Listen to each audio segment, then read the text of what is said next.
Hello everyone, আসসালামু আলাইকুম। আমি এখন যে জায়গায় দাঁড়িয়ে আছি এটি হলো সিলেটের আম্বরখানা পয়েন্ট।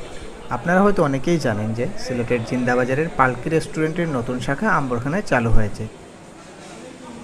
দীর্ঘদিন থেকে যে জিনিসটার অভাব ছিল আম্বরখানা এরিয়ায় সেটা হচ্ছে ভালো একটা রেস্টুরেন্ট। অবশেষে সেটা চালু হয়েছে। আপনাদের অনেকেরই আসলে জিনিসটা ভালো লাগবে দেখে।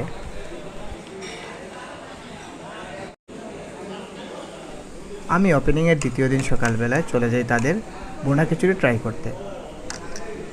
বোনা খিচুড়ির দাম ছিল ৭০ টাকা। বোনা খিচুড়িটার টেস্ট আমার কাছে ভালোই লেগেছে। সচরাচর আমরা যেরকম বোনা খিচুড়ি খাই ঠিক সেরকমই, ভিন্ন কিছু না। তবে আমার কাছে কোয়ান্টিটিটা কিছুটা কম মনে হয়েছে অন্যান্য জায়গার তুলনায়। সবশেষে আমি তাদের নর্মাল চা ট্রাই করি, যেটার দাম ছিল ২০ টাকা। চাটা আমার কাছে খুব বেশি ভালো লেগেছে। আপনারা যারা এখনও ট্রাই করেন নাই, ট্রাই করতে পারেন।